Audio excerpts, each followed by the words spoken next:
studio is Rahat. Assalamu alaikum. Thank you for having me on. Thank you for being here. How are you today? Feeling okay, a little bit nervous, but I'm excited to get into it. She won't be in a bit once we get into the conversation of it. But Rahat, you're a mental health nurse. Yeah. Do you want to tell us a bit more about your occupation? Yeah, so it's nearly been coming up to a year now that I've qualified as a mental health nurse. So I currently work at the Peterborough Cavell Centre. So I work with people who are quite acute in their presentations. So they're literally the most unwell patients that we are treating.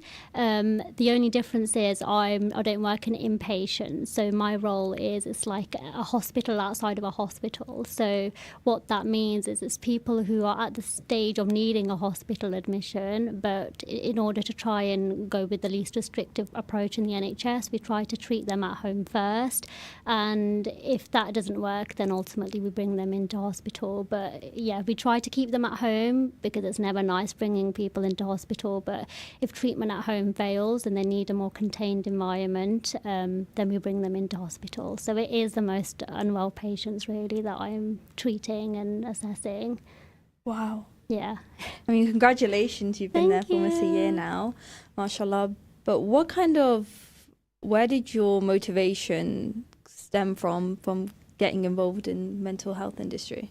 I think I've always had, I guess initially I've always had an interest in psychology. So from when I was younger, I was always quite fascinated with, people's behaviors and why they do what they do. But I guess I never really knew what I wanted to do with that. So I started off with psychology. That's what I had my first degree in. I always knew that I wanted to do mental health. And I think it was because there's such a gap within our community about mental health. And I knew that I wanted to be someone who tries to at least make a difference, even if it's not necessarily directly with the South Asian community at all times. But I knew that if there was some representation of, a South Asian person supporting people with their mental health challenges within the community, then hopefully it would encourage and motivate others to start, seeking support. So directly after I finished my first degree, I started working with mentally ill patients. And then after that, I thought I wanted to take it, I guess, up a notch and be more at the forefront with it. And so I did my nursing. And I always knew that I wanted to be a mental health nurse. And just how important is it to have representation, especially within the South Asian community, where you understand the cultural aspects that come around mental health and just the stigma around it? Well, I think it's a no-brainer to say yes, it is very important because it's literally like no one talks about it. And then if people are not within those jobs and not within those roles, or even more sort of stigmatized and marginalized, and it's not a normal thing. So I thought, there needs to be more people, and I think it's increasing the amount of people that are working within these roles, and it brings people in. It makes people, it allows you to build a better rapport with them. It allows them to feel comfortable. But I do also think it can go two ways. So from my experience, there have been some people where, yes, they that's what they want. They want someone who, whether it's just my skin color or wearing a hijab or just looking the same, being from the same background, and they feel more comfortable in opening up because naturally I would be aware of the challenges that they are facing and the cultural differences that other professionals might not understand and might label as something else. However, on the other hand, it can cause people to feel a little bit more embarrassed maybe if they are struggling, or if there's things that they I guess almost stigmatizing themselves about. It's going to be then hard for them to speak about someone somebody who looks like them. It's going to be hard to bring those topics up. So I've also been in contact with people who would rather not have me as their nurse or just a professional that they're working with because of that very reason. So I think there is two ways of looking at it, and it just ultimately depends on the person and how comfortable they feel, and I guess how rooted their illness or their challenges is rooted within their background and their culture. Yeah, I've heard this quite a lot from other mental health professionals, that they can't really build a rapport with a certain patient, or there's a lack of trust and a barrier because of, just being in a South Asian community, and there's that kind of common conception that they're going to gossip, and that information is going to be spread to the community about them seeking professional help. Do you think there's any other reasons why there is a lack of trust with other South Asian people who are in the professional business of mental health?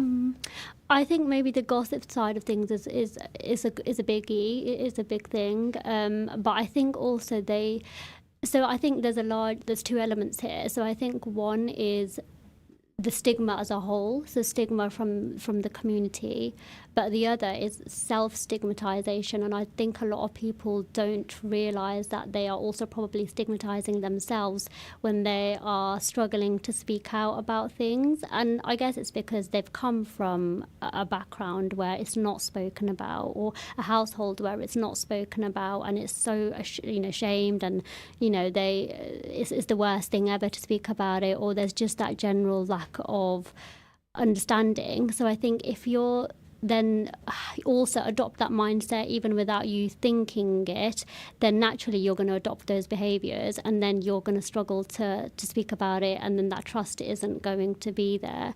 I think there's a lot of elements, I think, within the stigma side of things, and I think we're probably getting a little bit better now in terms of speaking about it and being more open within the community. However, I still think there's a lot of work that needs to be done. I mean, how do we go about having more open and honest discussions about mental health, particularly aimed at the older generation who still quite can't really grasp the concept of it? I think with the elder generation, it is really difficult, and this is probably where the main issue essentially comes from, because now with our generation, we're living in times where mental health is everywhere and it's so spoken about, and I guess even trying to speak about it or touch on it with the elder generation can cause arguments. And I think the reason for that is because of it's just the lack of education. So with our parents, I think, our parents and our grandparents, there's a lot of generational trauma, and a lot of our parents and grandparents, they probably struggled with mental illness and mental health challenges themselves, but they just got up and they just dealt with it, and it wasn't spoken about. It almost just became normal for them to just sweep that under the rug. And I was speaking to somebody not long ago actually about this, and I think the reason why is our grandparents and our parents, they were focused on coming to this country and being safe within this country and getting the bare necessities, so shelter and food, and I guess just staying healthy within that. Whereas we have got the privilege of actually, it's like Maslow's hierarchy of needs, isn't it? We've got the privilege of getting that self-actualization stage. So we've got the privilege of actually working on our well-being and trying to be our fittest selves mentally, whereas they didn't. So maybe playing a bit of devil's advocate here, I think that lack of understanding is because our parents and grandparents didn't have the opportunities to focus on their mental health. We do. So now when there's conversations trying to be had about it, naturally they are going to be like, well, I went through this and I was sad, or I was low and I just got on with it. Why are you not able to do that? And it's because we have all of the things that they were fighting for. We have the shelter, we have the safety, we have the food, we have all of that. But what we are struggling with is our mental health. So I think we need to start trying to, I guess, first of all, have a bit more grace, I think, also with our parents' generation, because it's not their fault. No. And I think maybe a lot of people probably don't want to hear that, because I think we're always so quick to say, well, you don't understand, and, resources and education is so easily accessible now, and yes, it's a choice as to whether you go out and get that. But I think maybe having just more conversations about it, like just trying to speak about it more, is, I think, the first step in order to try and normalize it. And I guess just trying to have that conversation and being understanding from both sides, I guess, is the step. And it's a long process, it's not easy. and it's going to take time, and it might still be a case of they still won't, really understand, but that's okay. I think lack of understanding is okay, but what you do with that is, I think, the most important. So it's like, okay, you're struggling with your mental health, you're struggling with your mood. I don't really understand because I wasn't given those opportunities, but how can I help? What is going to be the most helpful thing? What is it that you need from me? Because our parents, our grandparents, the people around us, they're not psychic. Yeah. So actually, you probably need to also have a bit of an understanding and an idea of what you want out of that as well. It's a big piece of work, but yeah, I think maybe. I completely agree with you in the sense that our grandparents and our parents lived a completely different life where they prioritized different things. It's almost like surviving each day as they came, because they came to a brand new country and all they wanted was safety, security, and they wanted to build a family. Yeah. So mental health was non-existent. Because why focus on your inner thoughts and everything like that when you have so much going on around you? You're adapting to change, a whole new country where you have to learn the language and the values and try and fit in and try and create a family, but also you're not allowed to kind of miss your family back home. And you kind of have to adapt a new way of living. So yeah, like I said, mental health was non-existent. And then today's generation, it's okay, like we've made so much progress and that's so amazing to see. And we're less afraid to ask for help. Maybe we don't really know which direction to go in, but we see mental health on social media and we're talking about it with our friends, but we're not really having these conversations with our family and older generation, as we feel like we're going to be dismissed. But like I said, it's like a lack of understanding, but it's what you do with that. Are you going to then have a conversation with your daughter? Are you going to have a conversation with your granddaughter? Are you going to inform your grandparents about how you're feeling? And are you going to give them the time and patience to actually process this? Because this is the first they're hearing about it as well. I think as well, it's like, yes, there's lack of understanding, but also I think there's different definitions of this as well, if I look at it from that perspective, because a lot of the time if you're acting out or you're acting, let's say crazy or just not what is perceived to be normal, then there's also that worry that that person might think, if I tell my family, they are going to think I'm crazy, they're going to think I'm possessed, they're going to think different things. And I think that's a massive fear and worry. And this is the thing, like there's such a fine line. I think it's hard, and I probably don't even have enough knowledge on that side of things, because there is such an overlap between the two sometimes. Because the symptoms that I see in my job day to day, when someone's for example going through a psychotic episode, another person from within our community or within a Muslim background, for example, might look at that and be like, oh my goodness, they're possessed. And therefore the help seeking and the treatment for this then changes. And I think it can be so difficult to navigate that, because I've had plenty of experiences with my patients and my patients' families where they're open to getting support and they're open to getting treatment, but they would like to go and try go to the spiritual healers and whatnot first and do all of that ruqya. And the thing is that's fine, that's not a problem. But I think for me, when I can very clearly see that this person's unwell and they need treatment, they need medication. I know a lot of our community is very anti-medication, but sometimes that is what they need. Like there's so many, like even recently I just had a patient, she was only in hospital for 2 weeks, but I saw her before she went into hospital. She was having a psychotic episode, she went into hospital, she got her medication, and alhamdulillah she's so much better now. And it's just a clear, there's evidence for the medication side of things, it works. Why is our community, especially marginalized communities, so anti-medication, do you think? I think again it comes down to the lack of knowledge, or it's that they don't actually believe that this is a mental illness. So if someone doesn't believe that they're mentally ill, why would they need to be on medication? Also, I think it's the fear that it will stay, they'll have to be on meds for the rest of their life. Obviously no one wants to be taking medication forever. I guess another side of things is, people worry that it might get addictive, and I guess it's just a chore, isn't it, to have to take medication. But I think maybe the lack of knowledge and the different, what's actually going on here is probably the main reason. And also, if someone's on medication for their mental health, it makes it more real.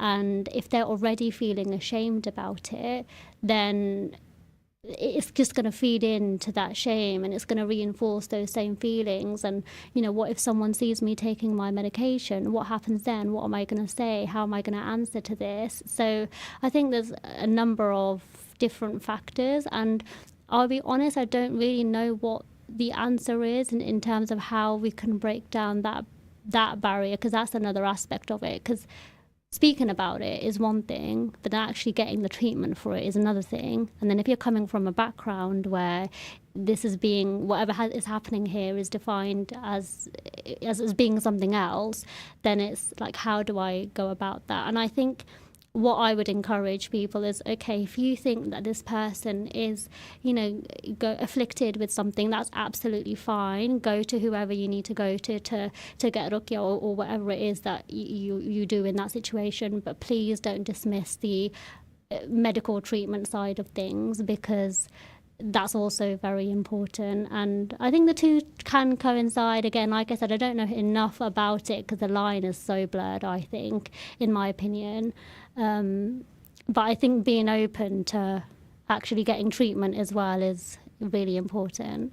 Yeah, it's such a big step to take, because I kind of noticed on social media of how people were speaking about kind of the horror stories of being medicated, let's say for depression, taking antidepressants, and saying how it completely destroyed their mental health and made their whole well-being. Do you think social media is kind of an aspect to blame into why people have a lack of trust with medication? Maybe. I mean, I've never really thought about it like that, but maybe, because obviously people do share their thoughts and things when they're getting treatment, when they're on medication, because obviously naturally they're just wanting to warn others, and they don't want them to go down the same route. But I think that can also be very dangerous, because medication reacts very differently to for different people, and especially with the antidepressant side of things, there are some antidepressants that will make you feel worse before it makes you feel better. It can increase your suicidal thoughts before it starts having that therapeutic effect, but no one's going to look at it like that. And I would like to hope that the professional that you're working with will tell you that before, so it doesn't come as a surprise. But sometimes they don't, and so they're on this treatment for their suicidal thoughts or for their depression and their low mood, but that it's making them worse, and then they're going to stop, and all they're left with is they've not got the benefits of their antidepressants, and they're just left feeling worse, and they're then going to want to tell other people about that. So I think, social media probably does have a part to play, but I think other people's own experiences with that as well. And obviously they just want to protect their loved ones, they want to protect the people around them.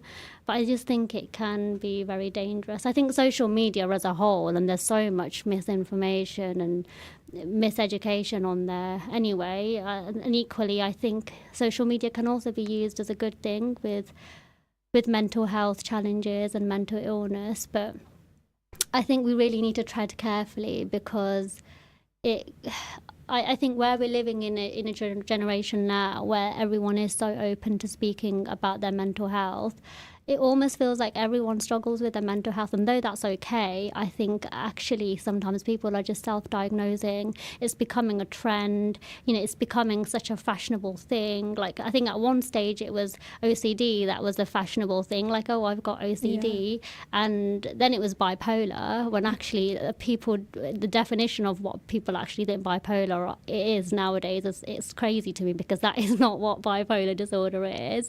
And I think the most recent one is autism and ADHD. Everyone seems to have it, and it's just become a trend. And I think the reason for that is I think people are not wanting to take accountability for their behaviours. I think it's becoming used as an excuse, and And I think it's great that people are talking about it, but I think it's becoming such a fashionable thing now that people are using it as an excuse to not take accountability for their behaviours. I think it's okay to feel a certain type of way. It's okay to have struggles and have challenges, and it's okay to talk about that. Your feelings are valid. But actually, if your behaviour, I guess, as a result of that is impacting others around you, then that's on you to take responsibility for that. Your mental health challenges or your mental illness is not an excuse for your poor behaviour. But I guess a lot of people don't see it like that, and a lot of people don't like hearing that, because, you know, we need to tread sensitively with mental health illness and mental health challenges. But I think we also need to put in boundaries and be firm with that. Yeah. Firmer, especially when people just decide to brand themselves as, let's say, ADHD. I think that's becoming more and more common in the South Asian community, to kind of excuse bad behavior. And it's kind of upsetting as well, because they actually don't even know where they're getting their information from. It's either misinformation, or it's just them kind of playing along with an act when it's a serious mental health issue. Do you think schools could be more responsible in trying to educate the younger generation, let's say like people in primary school, about just the common mental illnesses? Yeah, I think it's hard, isn't it, especially with the younger children. And so I guess speaking about it, because we do need to, you know, tread sensitively in what the extent of it, you know, that we're speaking about it. And I think also it's that thing of, when something is spoken about, then all of a sudden everyone has it. And, you know, naturally we know what children are like. They like following each other, and they're like doing the same thing, and they're like copying each other with the students around them. And I see it a lot. I don't work with CAMS, I don't work with young children, but I have a little bit previously. And what you'll see a lot is, you know, someone is, for example, you know, self-harming, a young person, and then their friend or who, you know, students around them will see that and be like, oh, well, I'm also struggling, but no one's giving me that care that I'm wanting, and no one's focusing on me. They're just focusing on her because she's self-harming, therefore I'm also going to self-harm. And it then almost becomes a competition. And that's not to take away their challenges and their feelings and their emotions, but actually how helpful really is that? Because now it's almost become like a fulfilling prophecy, almost like you're seeing things around you, and naturally as young people, as children, they're going to want to do that. So I think it's very important that we do educate our children about challenges. But I guess the extent of that needs to be, we need to tread lightly about it, because then it will become a self-fulfilling prophecy, and then everyone will end up having it, and I think it might become a little bit unmanageable. Yeah, I think it's important, but I think we need to just maybe the basics. I think, I don't know if it's already happening in schools. I would like to hope it is. I know there's like different departments that you know, can take charge on you know, young people's well-being and mental health. But I guess actually speaking about mental illnesses might be a little bit difficult. I think it's okay to speak about, you know, young people's well-being, but what extent are we going to do that? And should we be actually speaking about the, you know, full-blown mental illness? It depends on the age, I think. Yeah. Yeah. I know in secondary schools they do touch on certain mental illnesses that affect more young people, I guess. I mean, what are the common mental illnesses that affect people from age 12 to 19? Well, like I said, I don't work with young people, but when I have previously come across it, or with my colleagues that have previously worked in like CAM services. So CAM services are the younger people's and adolescent mental health services. A lot of them come from very difficult family backgrounds. So you might see a lot of, like, for example, suicidal thoughts or self-harming behaviours. There's obviously a lot of ADHD and autism. you might sometimes see a psychotic person, but that's quite rare, to be honest. It is mainly just, even in the CAM services, a lot of it is behaviour, but that's where it starts. And the thing is, it's not their fault. I think obviously their upbringing, their family unit, systemic issues have a lot to play within that. There's also a lot of safeguarding stuff, parenting, so it might start off as as that, but then it could turn into something different as you get older. Okay, join us after the break, inshallah.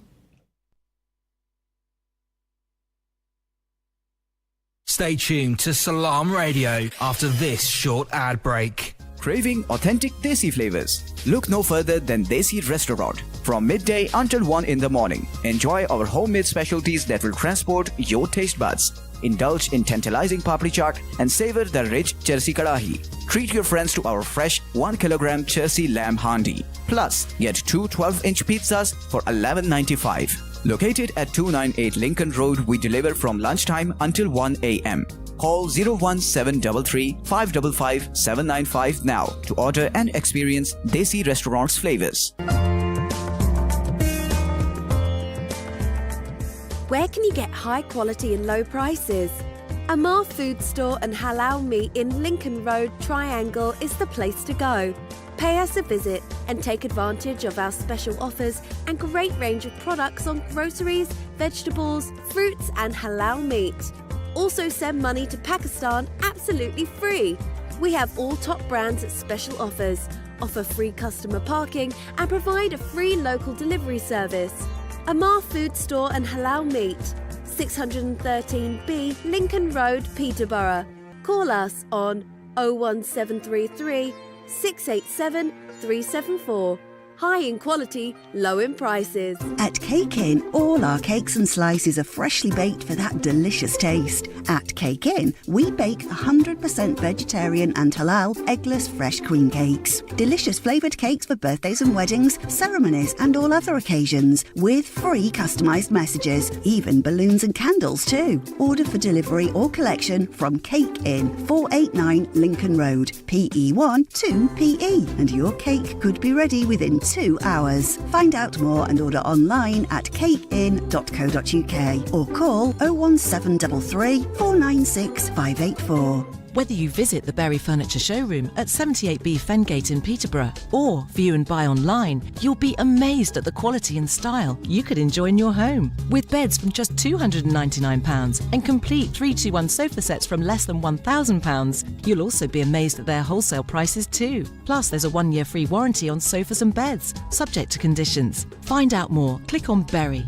that's BERRE furniture.co.uk or call 01733 300 517. Satisfy your cravings at Ibrahimi Buffet Restaurant. Enjoy a tantalising variety of Chinese, Italian, Pakistani and comfort food favourites, from starters to desserts. Kids under 5 dine for free, so bring the whole family to our restaurant at 63 Sycamore Avenue. Open every day from 5pm to 10:30pm. Call us on 01733 313131 or book online to reserve your table. Ibrahimi-restaurant.co.uk. Every bite is a delight at Ibrahimi Buffet Restaurant. Do you own a restaurant or takeaway? Cater Fair is an expert supplier of new and used commercial catering equipment. Visit caterfair.co.uk for quality equipment on sale at the lowest prices, or call us on 01733 310 115 or visit us at 11 Royce Road, Fengate, Peterborough.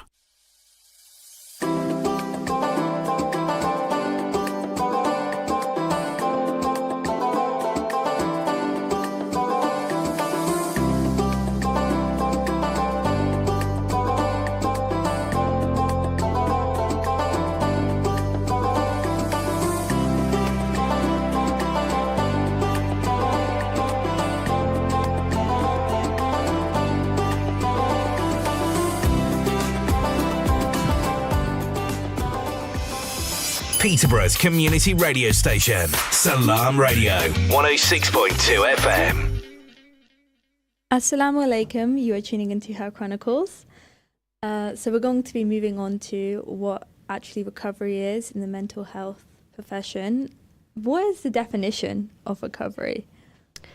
Because I hear people say it all the time, but what are the steps? What does that mean? Where does your mind have to be mentally to process that?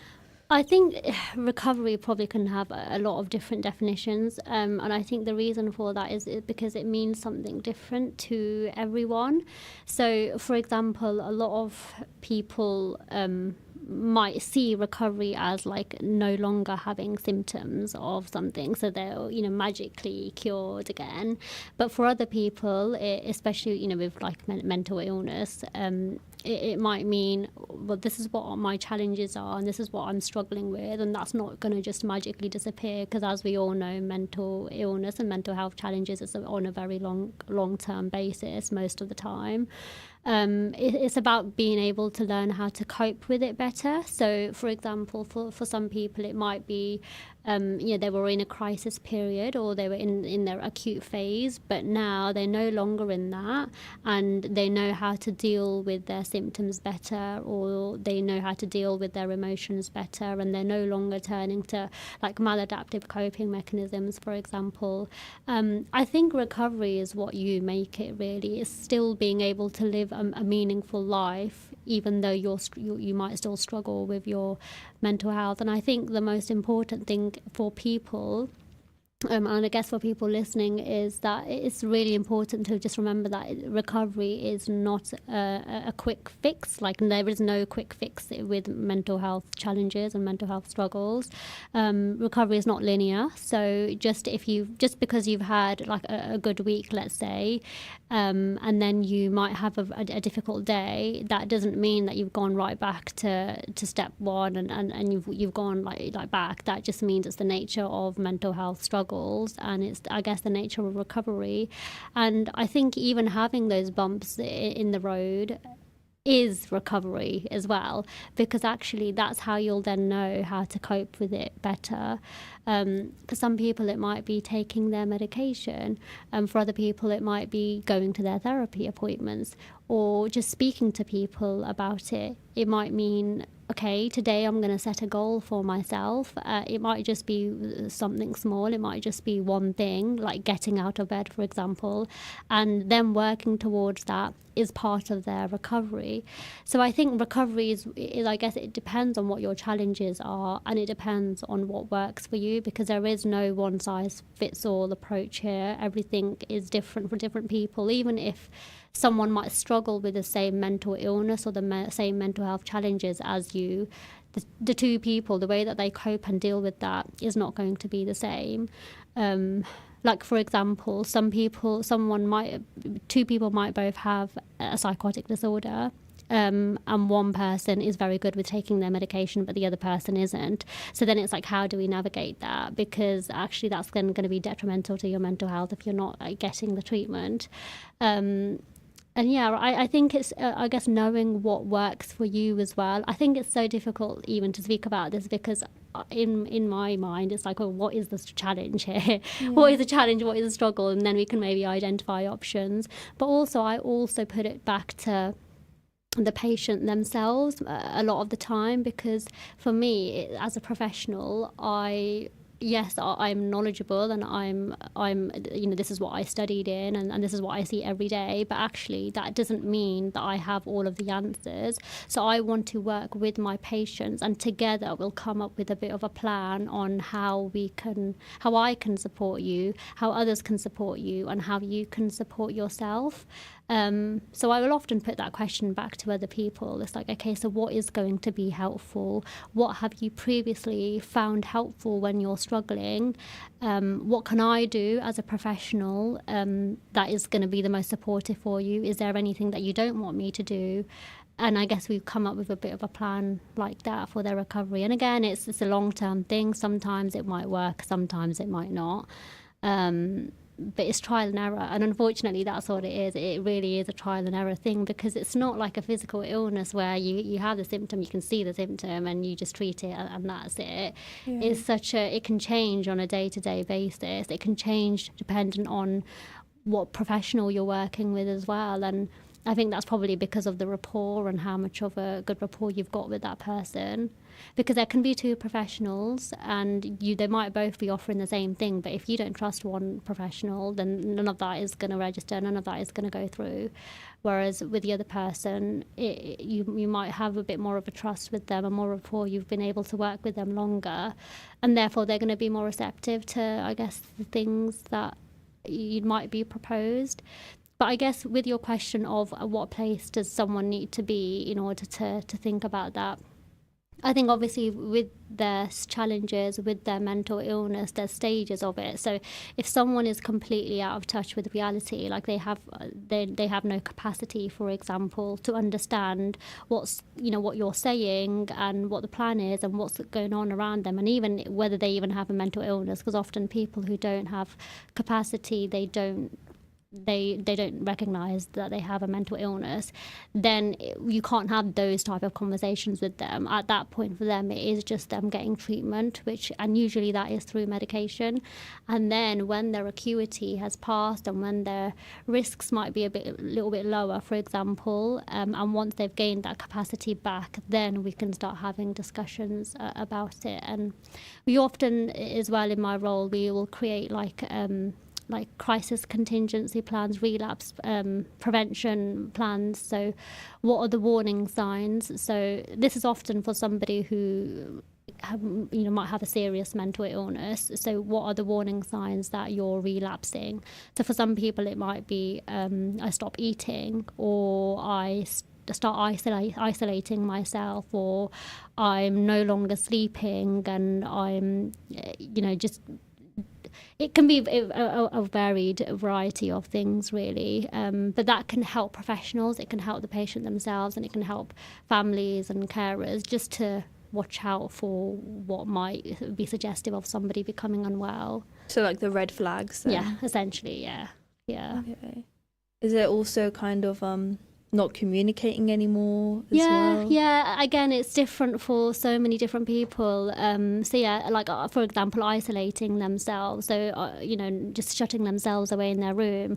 Somebody might be someone who's usually very, very communicative and very they like being around people, but once they shut themselves away, that might be, okay, something's going on now, something's going wrong. Or again, there's so many red flags, there's so many warning signs that someone might have, and it's different for different people and is different dependent on, I guess, what challenges you're facing with your mental health. And as a loved one of an individual who is going through the recovery process, how can we then support them and encourage them? Mm-hmm. I think it's really important. I think safety is so important. So what I mean by that is the person who is struggling needs to feel like they have a safe space within their parent or their carer or their loved ones in order for them to then open up about it. Because again, just bringing this back to within our community, in the South Asian community, if it's always very hostile at home, or generally you don't have a good relationship with your family or your parents or even friends, it can be, then that person is it's not gonna be a safe space for them. It's going to be a threat, if anything, and they're going to want to turn away from that. I think having conversations about it, even if it's the case of I'm going to just every single day, it can be through verbally or over text even, I'm going to ask you, if you're okay. So it could be a broad question, it could be a very direct question. But again, this is the two people working together to figure out how to navigate this in the best way. I'm going to ask you, but that's because I want to care. I care, and I want to be able to help you in the best way that I can. Is that something that works for you? So then at least that way we'll both know. Mm-hmm. But I think the safe space is the most important. Being communicative, so the person needs to know that that person wants to hear about it. And I think being non-judgmental as well, because I think talking about it is all well and good, but if you're feeling judged by the other person, and even if they don't want to be, even if they're not intentionally trying to be judgmental about it, then that can deter people from, seeking support. But I think what I've come to know as well is, I think even if you've got one good person, whether it's your family, whether it's your friends, if you've got one good person that you can identify as supportive, then speak about it with them, because if you're dealing with it all on your own and you're keeping it in, then that's not going to be helpful for anyone. Your unhelpful behaviors that comes along with your challenges, it's just going to reinforce that, and somewhere we need to break that cycle. I always encourage speaking about it, and it's so hard for people, especially men. I think that's another topic within itself, really, with men not speaking about their mental health problems and the pressures that they face within society as a result of being a male. But I would just encourage speaking about it, having those open conversations, being non-judgmental, but also the person themselves needs to, try to their best to ask, find out from the other person, what do they want out of that. So, okay, we're going to speak about it. What do you want me to do? Often the person might not know. And I think that's a lot of the time that is the case. But I think that will be helpful for the parent or the family and the carer, to know what to do with that information. Is it you're just telling me because you want me to be aware and you want me to know? Or should we do something about it? But I guess these things are going to only come up through having conversations, and conversations are only going to come up through having a safe space and having good relationships with those around you. Yeah, having a safe space is so important. Even if, let's say, you're not struggling with your mental health, everything's fine. If you ever want to speak to someone, let's say you're with your friend and you want to speak about an issue and they're not going to be judgmental, so you want to be in a safe environment where you feel you can express yourself freely. I mean, in terms of, let's say if you're going through the recovery process and you have a friendship group who don't really know how to approach you or how to speak to you anymore because they feel that anything they say might cause you to become worse or something. How would your friendship group go about supporting you but not feeling like you're overbearing them? That's a tricky question. That is a tricky question, I'll be honest, because again, it's so different for everyone. Because I know friendships are just so important when it comes to being a woman, and you want to be there for your friend. If I saw my friend going through that, I would want to just take that pain away for them. Yeah, of course. Again, I think it comes with, first of all, you need to have conversations about even how to approach this. So, for example, for some people, it's asking somebody if they're okay all the time, it can get annoying, actually. Yeah. It can get overwhelming. It can be overbearing, and it's like, just leave me alone. So I think those conversations need to be had about how can I support you? So you're struggling with your mental health. Me as your friend, I'm here for you, and I want to do my best to support you through that, because it's not nice for anyone to see that, especially as a friend, a close friend. How can I support you? Because I think the important thing to remember is, and this is for anyone that's listening that's struggling with their mental health and who wants support, the people around you are not psychic. And this is something that I will shout and scream through the rooftops. Like, yeah, sometimes you can see things are going on, and obviously that will open up a doorway for you to have a conversation about it. But actually, no one around you is psychic, and obviously we know mental illness most of the time is hidden. I say most of the time because other times there's other ways that it can, you can see it. So actually, if someone's asking you what's going on, that's their way of showing you that they're here to try and support you, and they're not going to know if you don't speak about it. And I know that is such a challenge, but that's why I said earlier, you need to identify that one person, and then actually speak about how best to approach this. Speak about what the best way to support you is, because you are the expert of your own challenges. You are the expert of your own mental illness. It doesn't matter how many professionals there are around you and how knowledgeable they are. You're the one that's going through it. Therefore, you're the expert, and I guess everyone needs to try and work with you in order to move forward and come up with a plan to best support your recovery. Yeah. I know that was a really hard question, but I always think of it from a friend's perspective when I do see my friend deteriorating because of their mental health. But as a whole, if we're going back to just like before the recovery process, just how is the mindset of someone who is struggling? Like, are they living in terms of living to survive every single day? Or what's kind of the mindset around it? Again, I think I'm probably repeating myself a lot because it depends on what it is that they're struggling with.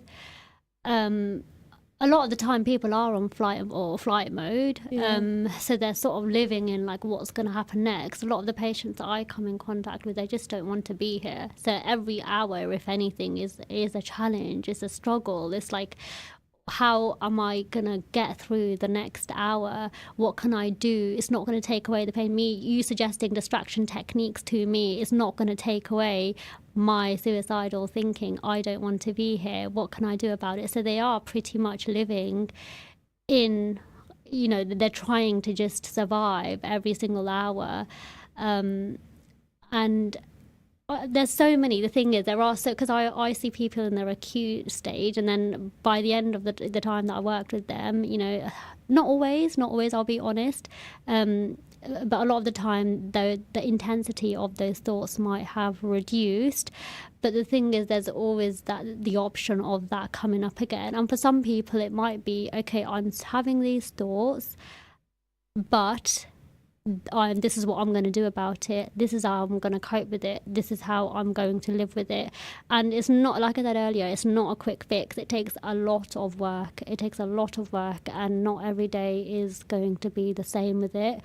But I think what I would, really encourage is, if you are having thoughts like that, especially if you're dealing with it on your own, and I guess you're at risk for your safety, then it's really important that you do speak to someone about it, because unfortunately there's been so many situations that I've come across, me personally, professionally, where people have unfortunately they've ended their lives because they've not received that support, or they've not been able to speak about it, or it's just been too late. So please reach out to somebody. If you're at immediate risk to yourself, get some support. Go to A&E if you need to. There's a first response service within the Cambridgeshire area, so that's 111 option 2, where you can get an urgent assessment for your mental health, and they can signpost you to appropriate services or refer you into secondary care services if you need that support. And also, again, it's an issue because within the South Asian community, they don't want to do that. But with those services, it doesn't have to be. No one's going to know about it. It's all confidential. No one's going to breach that confidentiality. And if it's gotten past that stage, then something needs to be done. Yeah, it's a big step, I think, asking for help, especially those who know they need to speak to someone professionally, but they don't know how to go about it, or they feel they don't have the courage to actually say, "Hey, I need help." I mean, what advice would you give to anyone who says, I really want to ask, but how do I go about it? Again, it's kind of like, I guess, identifying that person.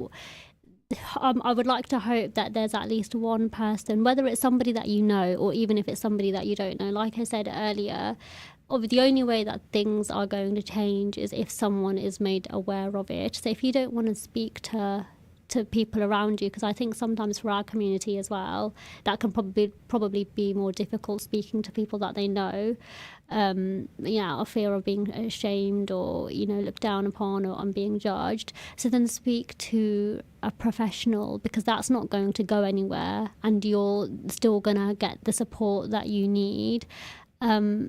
Sometimes it's almost like you just need to like manifest it yourself, convince yourself that this is the right thing to do, because it is the right thing to do. And you just almost have to push yourself. It does take a lot of strength. There's no right or wrong answer. It's not easy, but that's the only way that you're going to get support. Or even just just thinking about this outside of the box, even with family, for example, most of the people around you, a lot of the people around you probably have struggled with their mental health. Let's be real. They probably haven't identified it as that. They might just say, yeah, because everyone goes through down days. That's very normal. A lot of people, you'd be surprised, actually struggle with their mental health, and actually having that open conversation can then open up others to be like, oh, well, I struggled with that as well. And I think that can create, I guess, that room and space to be more open with it, because you'll think, oh, well, I'm not alone and this is normal and this is what it is. We need to have conversations because that's how it's going to be normalized. I think another thing as well, it's really difficult, I think, when religion gets involved as well. And I say that not because the religion is very supportive over mental illness and mental health challenges, but when the culture becomes mixed into that, and then you're viewed as, well, you're depressed because you don't pray. Well, that is absolutely not true. Yeah, there's no correlation to that whatsoever, but that's the lack of education from the community. There's literally no correlation. That it makes actual zero sense if you think about it logically. And I think that's another thing. It adds into that stigma again, and it adds into why people don't want to speak about it, because it's like, well, I'm going to be seen as a bad Muslim because I'm struggling with my mental health. And this is the thing, there's so much layers to it, that there's so much work therefore that needs to be done about it. And unfortunately, I just think it's just education. If people just educated themselves a little bit and then had conversations about it in order to normalize it, then I think we'd get somewhere. And I think we are, we're moving forward, but I think there's still a lot of work that needs to be done. Yeah, religion and culture seem to clash, and people like to interconnect it when they're two completely different things. If you're looking at the Quran, you're going to see the beauty of self-care, taking care of yourself, having a purer heart and being on a journey to become a better person. And in order to do that, if your mental health is decreasing, then you need to accept help and you need to go through this journey.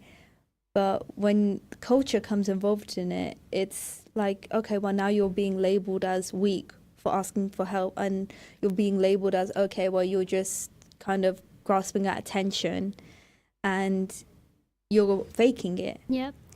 And the way that I see it as well is, whenever someone wants to try to play this religion card, I think Allah has chosen this person to go through this illness, and how much of a blessing is that Allah chose to test this person in this way, and for every single second they are struggling with their illness, their sins are being erased. Their sins are being erased and erased and erased because of this illness.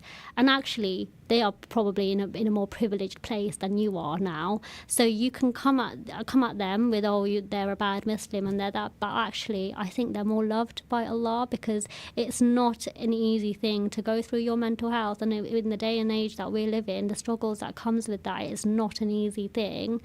Having no support around you is not an easy thing.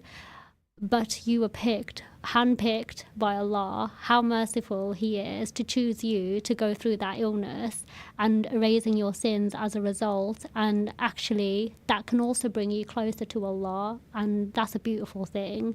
And I think the reason why people say is you're poor in your iman or whatever, because there's, again, two ways of looking at this. But I think it's because when people do have challenges that they face in their life, yes, turning to God and praying and, remembrance of God, just turning to Allah simply, of course, that helps, that does help. It doesn't mean that it's the only answer. And Allah does not say, just turn to me and focus on me and that's it. Because if we actually, again, think about this logically, you're not going to tell somebody who's got a broken leg, go and pray. Honestly, it's just ridiculous. And I think, again, it comes from the lack of education. People don't actually know what a mental illness is. It's not just I'm feeling sad or I'm feeling a little bit anxious. It's not that. I've seen the worst of the worst with it, and actually they need treatment. But that treatment can coincide with religion. Yes, having turning to God, of course it can help, but it's not the only answer. And that's their test by Allah. Like that's their, what Allah's chosen for them to go through. So instead of putting them down, which is actually, that's not going to be favourable in Allah's eyes, support them, help them, get them the help they need. We know that our Prophet ﷺ went through a Great Depression as well, when he had loads of events after events as well, and he turned to Allah, but no one said to him, oh, you're depressed and you're going through this because you don't have Iman. I think no one reflects on it in that way, and I think actually we need to sit and reflect as a community and just think about what we're actually saying sometimes, because I don't think people actually think about the things that they are saying, to be honest. No. And they don't realise how detrimental what they're saying is. But I think that's such a beautiful way of putting it. Allah only puts those he loves through hardships. Mm-hmm. But thank you, Rahat, for joining me. Thank you for sharing your knowledge and your beautiful insight into... Thank you for having me. Yeah, thank you. We need to have you on again because there's so much more I'd love we need to. to I really discuss. enjoyed it. Yeah. But yeah, inshallah, thank you for listening and join me next week, inshallah. Have a good rest of your day.